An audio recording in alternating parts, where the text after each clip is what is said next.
Minerva അക്കാദമിയിൽ 3-ഇയർ degree കോഴ്സുകൾ ആരംഭിച്ചിരിക്കുന്നു.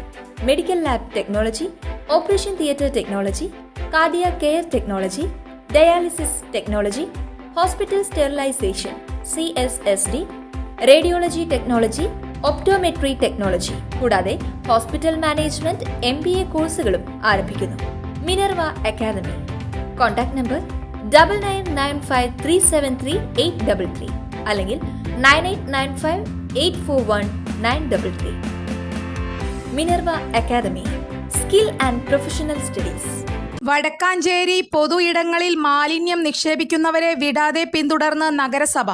വിദ്യാസമ്പന്നരും ഉന്നത ഉദ്യോഗസ്ഥരുമാണ് കഴിഞ്ഞ ദിവസം നഗരസഭാ സെക്രട്ടറി KK മനോജിന്റെ നേതൃത്വത്തിൽ നടത്തിയ പരിശോധനയിൽ കുടുങ്ങിയത്.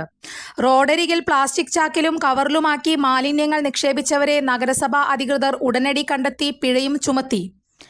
യുവ ഡോക്ടർ, കോളേജ് അധ്യാപിക, ബാങ്ക് ഉദ്യോഗസ്ഥൻ, ഹോട്ടൽ ജീവനക്കാരൻ, പ്രൈവറ്റ് കമ്പനി ഉദ്യോഗസ്ഥൻ എന്നിങ്ങനെ വിവിധ മേഖലകളിൽ ഉന്നതരായ വ്യക്തികളാണ് റോഡരികിൽ മാലിന്യം തള്ളിയത്. ഇവരിൽ നിന്നായി 50,000 രൂപയോളം പിഴയടയ്ക്കാൻ നഗരസഭ നോട്ടീസ് നൽകി. എറണാകുളം, മലപ്പുറം തുടങ്ങി വിവിധ ജില്ലകളിൽ നിന്നുള്ളവരും മാലിന്യം നിക്ഷേപിച്ചവരിൽ ഉൾപ്പെടും. വടക്കാഞ്ചേരി നഗരസഭാ പരിസരം, മിണാലൂർ, പാർലിക്കാട്, ആര്യമ്പാടം, മെഡിക്കൽ കോളേജ് പരിസരം എന്നിവിടങ്ങളിലാണ് പരിശോധന നടത്തിയത്.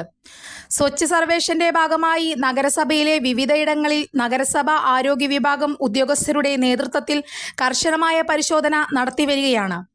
ജലാശയങ്ങളിലും പൊതു ഇടങ്ങളിലും മാലിന്യങ്ങൾ വലിച്ചെറിയാതിരിക്കാൻ നഗരസഭയുടെ നേതൃത്വത്തിൽ നിരന്തരം ബോധവൽക്കരണവും നടത്തുന്നുണ്ട്. വരും ദിവസങ്ങളിലും പരിശോധന തുടരുമെന്നും പൊതുസ്ഥലത്ത് മാലിന്യം നിക്ഷേപിക്കുന്നവർക്കെതിരെ കർശന നടപടി സ്വീകരിക്കുമെന്നും നഗരസഭാ സെക്രട്ടറി KK മനോജ് അറിയിച്ചു. ഭക്ഷണാവശിഷ്ടങ്ങൾ, ഉപയോഗിച്ച സാനിറ്ററി നാപ്കിൻ, പ്ലാസ്റ്റിക് കവറുകൾ, കടലാസുകൾ എന്നിവയുൾപ്പെടുന്ന മാലിന്യങ്ങളാണ് റോഡരികിൽ നിന്നും കണ്ടെത്തിയത്. പ്ലാസ്റ്റിക് കവറുകൾ, കടലാസുകൾ എന്നിവ 60 രൂപ നൽകി ഹരിതകർമ്മസേനയ്ക്ക് കൈമാറാൻ നഗരസഭാ സംവിധാനം ഒരുക്കിയിട്ടുണ്ട്. ഇത് പ്രയോജനപ്പെടുത്താതെ റോഡരികിൽ മാലിന്യം നിക്ഷേപിച്ച് 5,000 രൂപ പിഴ കൈപ്പറ്റുന്ന രീതിയാണ് പലരും തുടരുന്നത്. ഇതൊഴിവാക്കി ഹരിതകർമ്മസേനയ്ക്ക് അജൈവ മാലിന്യങ്ങൾ കൃത്യമായി കൈമാറണമെന്ന് നഗരസഭാ സെക്രട്ടറി അറിയിച്ചു. ജൂനിയർ ഹെൽത്ത് ഇൻസ്പെക്ടർമാരായ TS കിഷോർ, KP ഗോകുൽ, നഗരസഭാ ജീവനക്കാരായ KV Vinod, KP Deepak, MB Rahul തുടങ്ങിയവരടങ്ങുന്ന സംഘമാണ് മാലിന്യം കണ്ടെത്തിയത്. കൂടുതൽ വാർത്തകൾക്ക് ഞങ്ങളുടെ ചാനൽ സബ്സ്ക്രൈബ് ചെയ്യുക. ഫേസ്ബുക്ക് ഫോളോ അപ്പ് ചെയ്യുക. വാർത്തകൾ വേഗത്തിലറിയാൻ Anytime News.